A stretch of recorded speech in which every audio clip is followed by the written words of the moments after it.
நம்ம இப்போ பார்க்க போகிறது வந்து பார்த்திங்கன்னா அஷ்டகால பைரவர் கோயில். இது வந்து எங்கே இருக்குதுன்னு பார்த்திங்கன்னா நம்ம கஞ்சமலையோட அடிவாரத்தில் இருக்குது. இந்த கோயில் வந்து ஒரு மலையோட அடிவாரங்கிறதுனால ஒரு டென்ஸ் ஃபாரஸ்ட்டாக இருக்குது. ப்ளஸ் இந்த கோயிலுக்கு போகிறதுக்காக ப்ராப்பரான ஒரு வழித்தடம் இன்னும் அமையலை. ஓகேங்களா? ஸோ போகும்போது தயவு செஞ்சு பகலில் இருக்க மாதிரி போங்க. ஃபஸ்ட்டு உள்ளே போன உடனே ஒரு தும்பிக்கை ஆழ்வார் இருக்கார். அது பக்கத்தில் வந்து பார்த்திங்கன்னா நிறைய சாமி சிலைகள் இங்கே இருக்குது. கருடாழ்வார் இருக்கார்.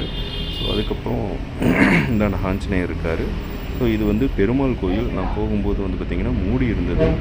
இங்கே வந்து ஆள் நடமாட்டமே இல்லை நான் ஆக்சுவலாக போகும்போது. ஸோ அதனால் வந்து முடிஞ்ச அளவுக்கு ஒரு ஃபேமிலியாக போகிறீங்க அப்படின்னா பிளான் பண்ணிவிட்டு அதுக்கு தகுந்த மாதிரி போங்க.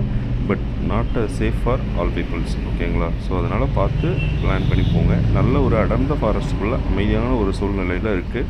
ஸோ நிறைய சிலைகள் வந்து உள்ளே வச்சுருக்காங்க. ஒரு கரெக்டான பராமரிப்பெல்லாம் எதுவுமே இல்லாமல் இருக்குது கோயிலில். ப்ளஸ் வந்து இங்கே சித்தர்கள் வந்து தவம் செய்கிறதாகவும், இது வந்து கரடி சித்தரோட ஜீவ சமாதி. ஓகேங்களா? ஸோ சித்தர்கள் தவம் செய்கிறதாகவும், அதனால் இங்கே வந்து யாரும் சத்தம் போடாதீங்க, பேசாதீங்க, மௌனமாக சாமி கும்பிடுங்க அப்படிங்கிற மாதிரி நிறைய இடத்துல ஒரு நோட்டீஸ் போர்டு மாதிரி எழுதி வச்சுருக்காங்க. ஓகேங்களா? ஸோ நிறைய சாமி சிலைகள் இங்கே இருக்குது. பட் பராமரிப்புங்கிறது இந்த கோயிலில் வந்து ரொம்ப கம்மி. நான் கேள்விப்பட்ட வரைக்கும் ஒரு அஷ்டபைரவருக்கு வந்து நல்ல பூஜைகள் நடத்துகிற மாதிரி சொன்னாங்க. ஓகேங்களா?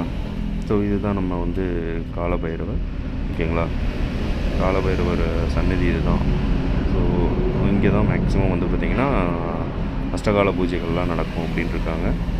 இது வந்து கருப்பண்ண சுவாமி. அப்படியே பக்கத்தில் நிறைய சிலைகள் இருக்குது. ஸோ இது வந்து ஒரு சிவலிங்கம். ஓகேங்களா? அது பக்கத்தில் வந்து பார்த்திங்கன்னா அடுத்து வந்து பார்த்திங்கன்னா இது சுடலை மாடர் சாமி.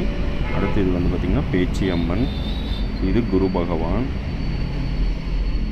நிறைய சிலைகள் இருக்குது. இது வந்து சப்தகன்னிகள். ஸோ இங்கே வந்து பார்த்திங்கன்னா ராகு கேது. அது மட்டும் இல்லாமல் பின்னாடி வந்து பார்த்திங்கன்னா உங்களுக்கு 12 லிங்கங்களும் ஒரே இடத்துல வச்சுருக்காங்க. ஓகேங்களா? ஸோ 12 ஜோதிலிங்கங்களும் ஒரே இடத்துல இவங்க வந்து பிரதிஷ்டை பண்ணியிருக்காங்க. பட் என்ன பராமரிப்பு இல்லை, பூஜைகள் எதுவும் ப்ராப்பராக நடக்கிறது இல்லை. ஓகேங்களா? ஸோ இது எந்தெந்த லிங்கங்கிறதுக்காக நோட்டீஸ் போர்டு இவங்க வச்சுருக்காங்க. 12 ஜோதிலிங்கமும் எங்கெங்கே இருக்குது அப்படிங்கிறத வந்து ஒரு நோட்டீஸ் போர்டில் வச்சுருக்காங்க. அந்த 12 லிங்கம் மாதிரியான வடிவமைப்பு கொண்ட லிங்கங்களை இங்கே வந்து பிரதிஷ்டை பண்ணியிருக்காங்க. ஓகேங்களா ஃப்ரெண்ட்ஸ்? ஸோ இதுதான் அந்த 12 லிங்கம்.